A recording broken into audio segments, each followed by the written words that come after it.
नमस्कार, मैं डॉक्टर अमित करकरे आप सबका इस 5वें सत्र में स्वागत करता हूँ।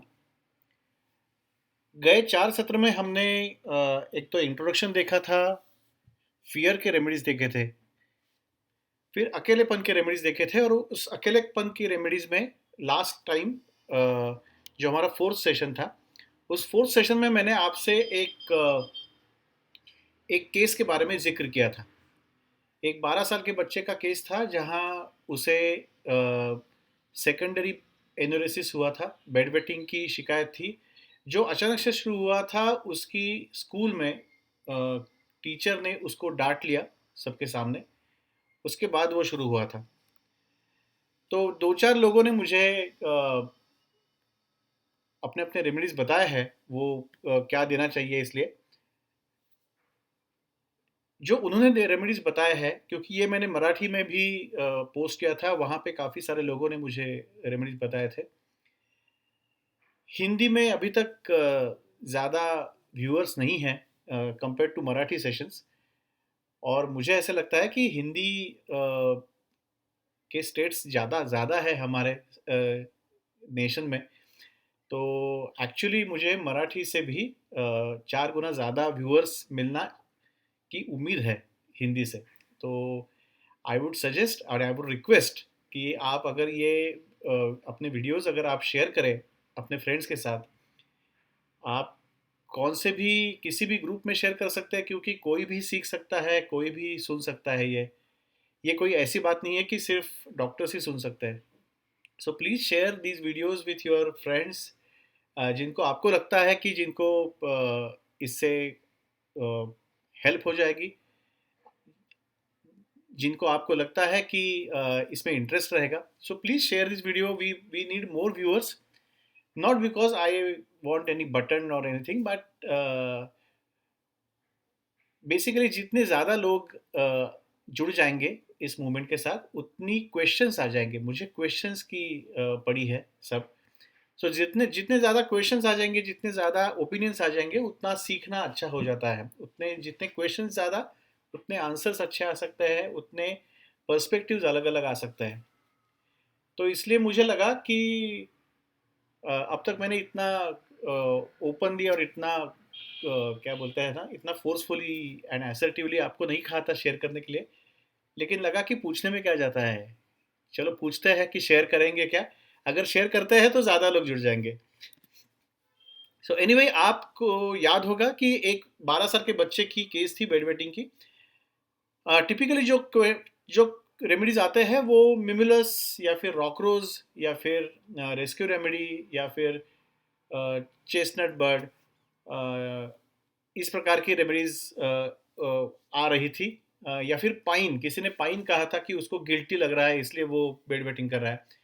लेकिन काफ़ी सारे लोगों ने कहा था कि उसको डर लग रहा है, सो मिमुलस, रॉकरोज, रेस्क्यू रेमेडी, यही दवाइयाँ आ रही थी। हमने अ, जैसे कहा था कि पूछने में क्या जाता है, ये बेसिकली सवाल है। और ये जो सेशन है वो मेरी गलतियों पे है। मेरी 3 गलतियां ऐसी है कि जो आपके साथ मुझे शेयर करनी है। ये पहली गलती थी कि मैंने पूछा नहीं। एक तो उसकी माँ आई थी, वो बच्चा नहीं आया था क्योंकि माँ को लगा कि वो बच्चा शायद उसको ठीक ना लगे सबके सामने, 12 साल के बच्चे को सबके सामने बेड वेटिंग के बारे में डिस्कस करना। सो मैंने एज्यूम कर लिया कि उस बच्चे को डर है, क्योंकि शायद मुझे डर लगता। जब अगर टीचर डांट देती तो शायद मुझे डर लगता था, तो मुझे लगा सबको ही डर लगता है जैसे मुझे लगता है। शायद 90% ऑफ बच्चों को डर लगता भी होगा। लेकिन ये बच्चा वो 90% में से नहीं था। मैंने शुरुआत में मिमुलस दे दी, बाद में रॉकरोज दे दी। मुझे लगा शायद मिमुलस से आराम नहीं मिला, तो मुझे लगा शायद डर काफ़ी इंटेंसिफाइड रहेगा, इसलिए रॉकरोज दे दिया मैंने। वो भी नहीं हुआ तो रेस्क्यू रेमेडी दे दिया। चलो, चेरी प्लम है उसमें, रॉकरोज भी है, रेस्क्यू रेमेडी से भी कुछ नहीं हुआ। फिर ख्याल आया कि शायद उसको गिल्टी लग रहा होगा, सो पाइन भी ऐड कर दिया। Pine, cherry plum, chestnut bird, सब काफ़ी सारी वाइट चेस्टनट, क्योंकि बार बार शायद ख्याल आते हैं वो, इसलिए वो हो रहा है। तो काफ़ी सारी दवाइयाँ दे चुका मैं, और डेढ़ 2 महीने के बाद या फिर कुछ समय बीता उसमें, लेकिन वो माँ आती थी, वो बोलती थी नहीं नहीं बिल्कुल वो रोज़ ही कर रहा है, वो कुछ कुछ उसमें कुछ सुधार नहीं है। देन एक दिन मैंने उससे पूछा कि आप अपने बच्चे को लेके आइए, मुझे उससे बात करनी है, क्योंकि वैसे भी तो वो दवाई ले रहा था, तो उसको मालूम था कि इसके लिए दवाई दे रहे, तो अच्छा है कि उसको पूछ रहे कि क्या बच्चे आपको क्या लग रहा है। So this was the first mistake that I did, that I didn't talk to the patient, although the patient was not responding. कई बार ऐसे होता है कि हम सोचते हैं, वी एज्यूम, उससे हम दवाई देते हैं और वो ठीक भी आ जाती है, ऐसे कई बार हुआ है। लेकिन वही बार बार होगा और हर बार होगा, ऐसा नहीं होगा। सो ये गलती मत कीजिए कि हर बार आपको जो लगता है वही भावना, वही विचार, वही थॉट प्रोसेस, वही पर्सपेक्टिव पेशेंट का भी रहेगा। सो वो बच्चा आ गया, और बच्चे के चेहरे पे गिल्ट या फियर का कोई नामो निशान नहीं था। वो आके बैठ गया, तो मैंने उसको कहा कि आपको दवाइयाँ चल रही है क्योंकि बेड वेटिंग हो रहा है, तो बोला हाँ हो रहा है वो कुछ दिनों से। सो मैंने कहा कि आपकी माँ बता रही थी कि उन्होंने कहा कि वो जो टीचर ने आपको डांटा उसके बाद ये सब शुरू हुआ है। तो ही सेड हाँ, उसके बाद ही शुरू हुआ है। तो मैंने पूछा कि क्या क्या विचार थे, क्या भावनाएं थी, क्या फिर उसके बाद क्या लग रहा है आपको, उस इवेंट के बारे में, उस हादसे के बारे में, या फिर उस पूरे दिन के बारे में। उसने मुझे बोला कि डर बिर मैंने पूछा भी कि डर लग रहा है या फिर गिल्टी लग रहा है आपको। तो उसने कहा बिल्कुल नहीं, डर बिर या गिल्टी बिटे कुछ नहीं लग रहा है, मैं सही था। फालतू में उन्होंने सबके सामने मेरे मुझको डांट दिया। तब से आज तक मुझे इतना गुस्सा है वो टीचर के बारे में कि मैं एक कीला नेल लेके घूम घूम रहा हूँ। जब भी मुझको क्या बोलते हैं ना, जब भी अपॉर्चुनिटी मिलेगी मुझे, मैं उनका गाड़ी का टायर पंक्चर करने वाला हूँ। क्योंकि वो मुझे मेरे मन में बैठ गया कि इन्होंने मुझे सबके सामने फालतू में, कोई भी मेरी गलती ना होते हुए भी उन्होंने मुझको डांट दिया। Now this is not mimulus, ये पाइन भी नहीं है, कुछ नहीं है, this is pure case of holly. Holly नाम की एक दवाई है जिसमें विलनिश टाइप के विचार आते हैं कि इसको मैं मार डालूँ, इसको ये करूँ, और करते भी है लोग। अ, ये जो बच्चे, अगर किसी ने उनको बॉल खेलने नहीं दी तो वो बॉल फेंक देते हैं, या फिर खिलौना तोड़ देते हैं दूसरा का, क्योंकि मुझको नहीं मिलेगा तो तुम मैं मुझको अगर नहीं मिलने वाला तो तुमको भी नहीं मिलने वाला। इस प्रकार के जो लोग हैं ना, जो एसिड फेंकते हैं, अगर लड़की ने ना बोल दिया तो उसके ऊपर एसिड फेंकते हैं कि तू मेरी नहीं हुई तो किसी की भी नहीं होगी। इस प्रकार के लोग ये हॉली में बैठते हैं सब लोग। तो ये उसको मैंने उस दिन आई जस्ट रियलाइज कर यार गलती कर दी मैंने, उसको हॉली दे दिया, और विद इन फ्यू डेज और फ्यू वीक्स उसने बता दिया कि पूरा बंद हो गया वो, और वो कीला भी शायद उसने फेंक दिया। सो उसका उन टीचर का टायर भी बच गया शायद मेरी वजह से, या फिर वो हॉली की वजह से। सो ये गलती हम कर बैठते हैं। जैसे मैंने कहा कि 90% केसेस में शायद वो आपने जो सोचा वो सही भी था, क्योंकि वो मैंने भी सोचा था, क्योंकि 90% केसेस में अगर टीचर ने डांट लिया है तो डर ही होगा ना, या फिर गिल्टी फीलिंग ही होगा। लेकिन सब सब बच्चों में वही होगा, ऐसे हम मान के नहीं चल सकते। So don't presume, don't assume. It's it's okay and it's always better to ask. पूछने में क्या जाता है, दिस इज द क्रक्स, कि आप पूछो उसको कि क्या लग रहा है आपको। आप एज्यूम मत करो। अगर दवाई ठीक से नहीं जा रही, आपने बिल्कुल अच्छी तरह दवाई सिलेक्ट की, उनको दे दी, वो नहीं अगर काम कर रही है, तो आस्क देम कि आपको जो लग रहा है वही सही है या फिर कुछ अलग है पर्सपेक्टिव उनका। सो this was my first mistake. The second mistake was, मैं गाने गाता हूँ, टिपिकली हमारे मराठी गानों के शोज चलते हैं। मेरे यूट्यूब पे भी मेरा एक दूसरा चैनल भी है, खुद का प्राइवेट चैनल है, प्राइवेट जैसे अमित करकरे चैनल है, नॉट डॉक्टर अमित करकरे, जहाँ पे मैंने वो वीडियोस डाले हैं। तो ये जो इस शो का जो वीडियो है, उसको काफ़ी लोगों ने देखा है, ऑलमोस्ट 8 लाख व्यूज़ है अब तक। तो काफ़ी लोगों ने मुझे उस पे वो कमेंट्स भी लिखते हैं कि काफ़ी अच्छा गाया है। लेकिन मुझे याद है उस वक्त, आई थिंक 2014 या 16 की बात है, 14 ही शायद। 2014 में काफ़ी सारे शोज़ हमारे चलते थे, और हर शो के पहले मुझे काफ़ी डर लगता था। हमेशा I used to be very anxious, I used to be very disturbed, I used to be very restless, almost 1-2 हफ्ते पहले, शो के पहले। और I took mimulus, I took larch. Larch is for confidence, mimulus is for stage fright या फिर डर। मैंने homeopathy की भी दवाइयाँ ली थी, अर्जेंटम नाइट्रिकम ली थी, जेल्सिमियम ली थी, लाइकोपोडियम ली थी। हमेशा ऐसा होता था कि अ, एक बार मैंने शो शुरू कर दिया, एक आधा गाना हो गया तो मैं फिर एकदम कॉन्फिडेंट हो जाता था। तो मैंने हॉर्नबिल भी ले दी। मैं तो वैसे भी हॉर्नबिल हूँ, तो मुझे हॉर्नबिल भी ले ले, लेकिन फिर भी मुझे लगा कि हॉर्नबिल में ये 2-2 हफ्ते पहले क्यों हॉर्नबिल का एंग्जाइटी आएगा। बट वो एंग्जाइटी वैसे ही चल रही थी। और ये एक काफ़ी बड़ा शो हम करने वाले थे 2014 में, जिसका अभी रिकॉर्डिंग है यूट्यूब पे। और उस शो में ऑलमोस्ट 900 लोग आने वाले थे। एक पूरा ऑडिटोरियम हमने ले लिया था, और 900 शोज हमने ही पासेस डिस्ट्रीब्यूट किए थे अपने जान पहचान के लोगों में। कुछ बड़े लोग जो म्यूज़िक इंडस्ट्री से ताल्लुक़ रखते हैं वो भी आने वाले थे एज अ गेस्ट, एंड जैसे हम इनवाइटीज़ बोलते हैं वैसे। तो काफ़ी बड़ा शो था, उसके पहले बिल्कुल मुझे फिर से ये एंग्जाइटी और फियर शुरू हुआ।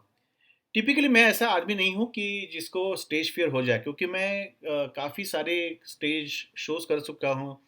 काफ़ी दिनों ये बोलता हूँ मैं, ये अभी ये वीडियोस भी मैं डायरेक्टली शुरू कर देता हूँ बोलना।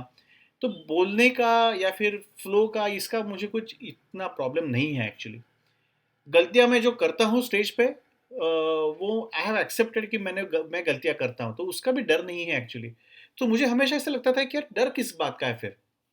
सो is it a stage fear? तो it was not a stage fear. मैंने सोचा कि यार यार ये स्टेज फियर नहीं है, फिर किस चीज़ का डर है? तो मैंने, किस चीज़ का डर है, क्या होगा ऐसे लगता है, क्या होगा इस बात का डर है। सो मैंने सोचा कि डर इस बात का है, ना कि मैं गलतियां करूं, या फिर ना कि इतने सारे लोग सामने बैठे होंगे, लेकिन ये जो सब लोग मेरा शो देखने के लिए आते हैं हमारा, वो अपने ज़िंदगी का 1-2 घंटे हमें हमें देते हैं। और उन 900 लोगों के 2 घंटे जब हम लेते हैं, तो पूरे 1800 घंटों का, मैन आवर्स का, हमने कुछ उनको रिटर्न में देना चाहिए। अच्छे गाने गाने चाहिए, या फिर अच्छा शो होना चाहिए। तो ही ये हमारी रिस्पॉन्सिबिलिटी है, ये मेरी जिम्मेदारी है कि उनको ऐसे लगे towards the end of the show कि यार अच्छा, कुछ ना कुछ अच्छा हुआ, एटलीस्ट वेस्ट नहीं गए हमारे 2 घंटे। फिर बाद में समझ आया कि ये जो डर था, ये जो एंग्जाइटी थी, ये जो रेस्टलेसनेस था, वो रिस्पॉन्सिबिलिटी का था। वो स्टेज फियर का नहीं था, वो गलतियों का नहीं था, बाकी कुछ नहीं था। This was more of a overwhelming state of responsibility, कि मुझ पे एज अ परफॉर्मर मुझ पे जिम्मेदारी है। जैसे मुझे अभी भी लगता है कि मुझ पे ज़िम्मेदारी है कि आपको बिल्कुल ठीक तरीके से ये सब समझ में आ जाए, लेकिन डर नहीं है।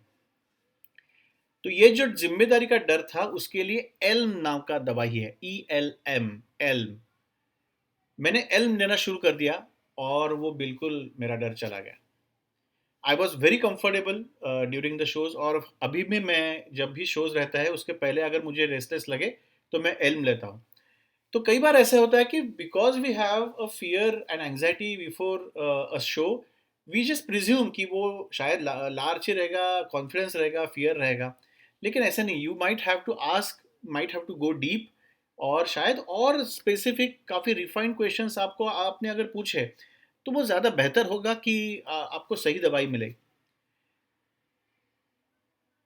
इन दोनों मिस्टेक्स में से मैंने काफ़ी सीखा है, और काफ़ी मेरे केस टेकिंग पे या फिर केस हैंडलिंग पे काफ़ी उसका असर हुआ है। And I have been handling cases better now than earlier. अभी भी परफेक्ट नहीं है, लेकिन बेटर है। तो यही बात है, एक एग्जाम्पल या फिर एक रूल है मेरा जो मैं हमेशा याद रखता हूँ, कि अगर मैंने कोई भी कॉम्बिनेशन पेशेंट को दे दिया, और वो पेशेंट बोलता है कि यार ये नहीं था ठीक, मुझे कुछ आराम नहीं मिला, तो I will not doubt the company, I will not doubt anything, I will doubt my selection, क्योंकि वही अब तक दिखा है। मैंने काफ़ी दिनों तक लार्ज लिया, काफ़ी दिनों तक मिमिलस लिया, लेकिन शो से पहले डिस्टर्ब रहता था। जब से मैंने एल्म लेना शुरू कर दिया है किसी भी कंपनी का, मैं एकदम ठीक हो जाता हूँ, या फिर कंफर्टेबल हो जाता हूँ। सो कंपनी कौन सी यूज़ करनी है वगैरह, ये सब चीज़ें, कितनी बार लेना है, कुछ नहीं। आप दवाई सही तरीके से सिलेक्ट करो, और वो तभी सिलेक्ट करोगे जब आप गलतियाँ करोगे। तो गलतियाँ करते रहो, मुझे गलतियाँ बताते रहो, और हम गलतियों से सीखेंगे सब लोग। इसीलिए मैं मेरी 3 गलतियाँ, जब कोर्स शुरू हुआ है और थोड़ा-सा ही शुरू हुआ है, तभी मैं गलतियाँ, और भी गलतियाँ हैं काफ़ी, मैं बताता रहूँगा हमें। जब भी हम रेमेडीज़ की बात करेंगे, तब जैसे मैं एकदम प्राउडली बताता हूँ कि इससे कैसे कितना अच्छा ये हुआ, इफ़ेक्ट हुआ, वैसे मैं गलतियाँ भी बताता रहूँगा आपको। और तीसरी बात, जब भी रेमेडीज़ हम सीखते हैं, तो कई बार हम पॉज़िटिव क्वालिटीज़ सीखते हैं, नेगेटिव क्वालिटीज़ सीखते हैं। तो कई बार हम नेगेटिव क्वालिटीज़ पे, नेगेटिव सिम्पटम्स पे ही ज़्यादा ज़ोर देते हैं।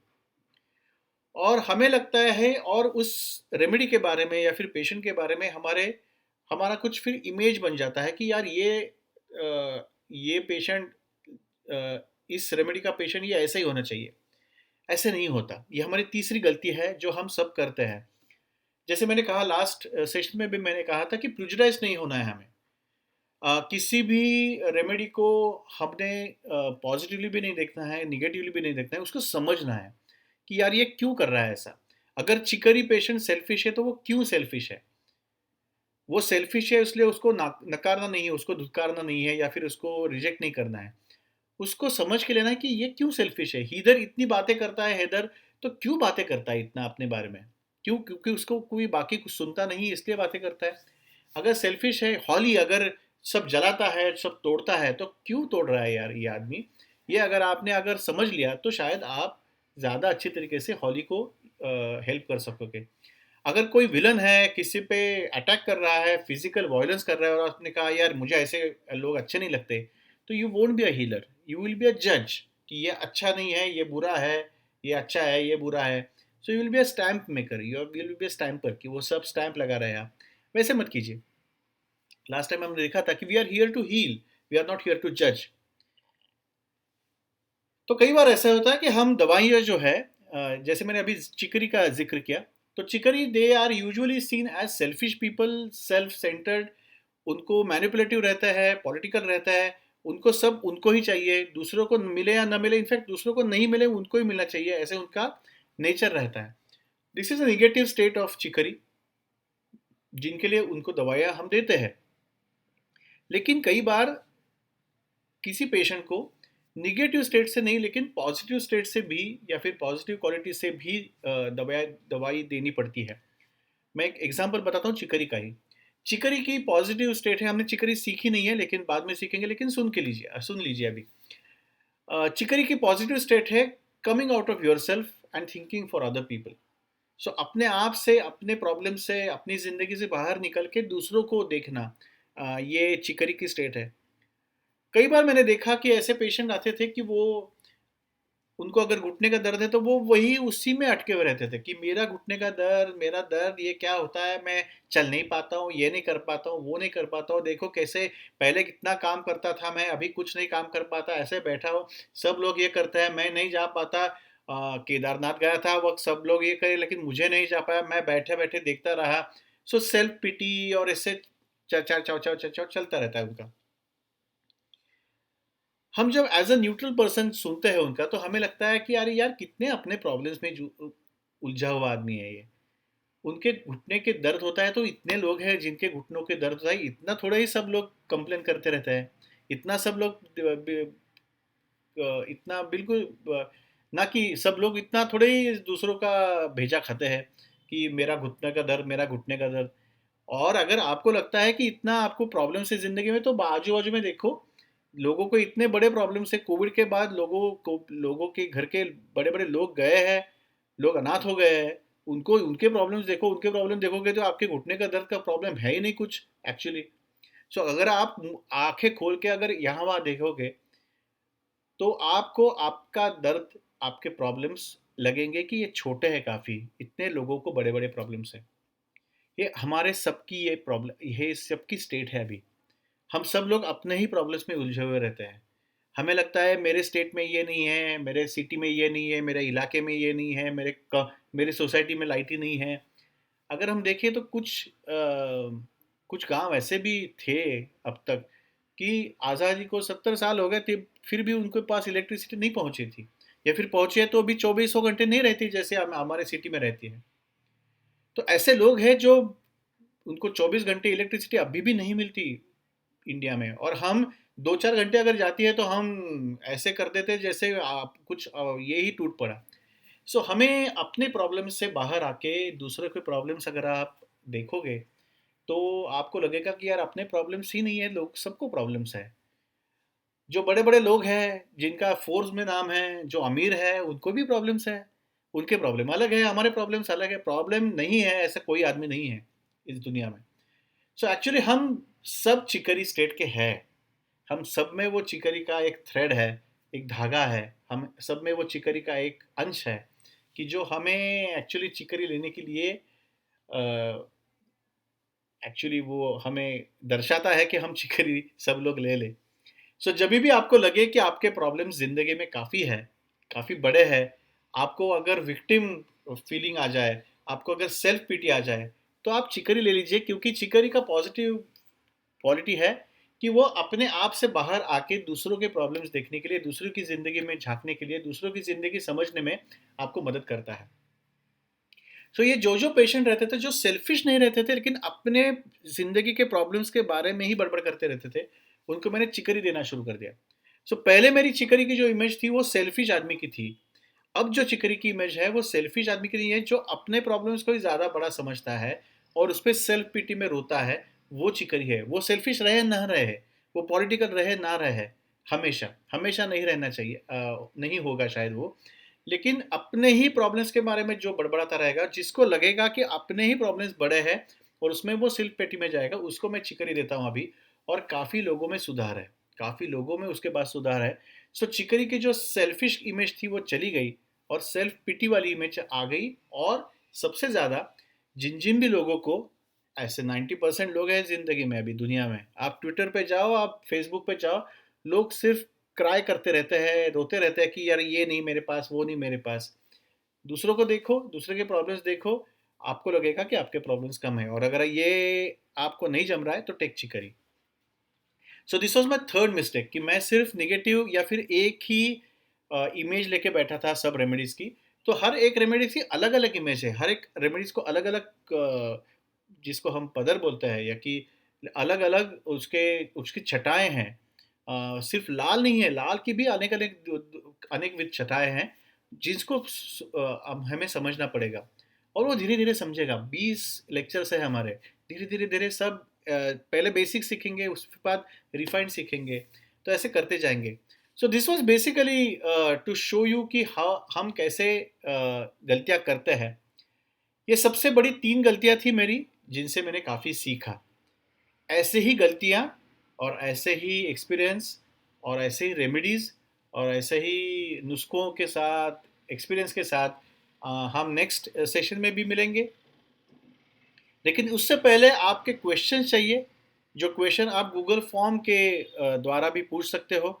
जो गूगल गूगल फॉर्म हमने दिया है इस वीडियो के डिस्क्रिप्शन बॉक्स में। तो वो गूगल फॉर्म में अपने क्वेश्चंस लिखिए, अपने क्वेश्चंस को किस भाषा में आंसर करना है वो भी लिखिए। और प्लीज़ ये वीडियो सबके साथ शेयर कर दीजिए, क्योंकि हमें ज़्यादा से ज़्यादा लोग इस कोर्स के साथ जुड़ने चाहिए, ताकि हमारा कोर्स, हमारी फैमिली बड़ी हो जाए और ज़्यादा से ज़्यादा क्वेश्चन आ जाए। नेक्स्ट सेशन में मिलते हैं कुछ और दवाइयों के साथ या फिर और रैशनल थिंकिंग वाले कुछ विचारों के साथ। तब तक थैंक यू।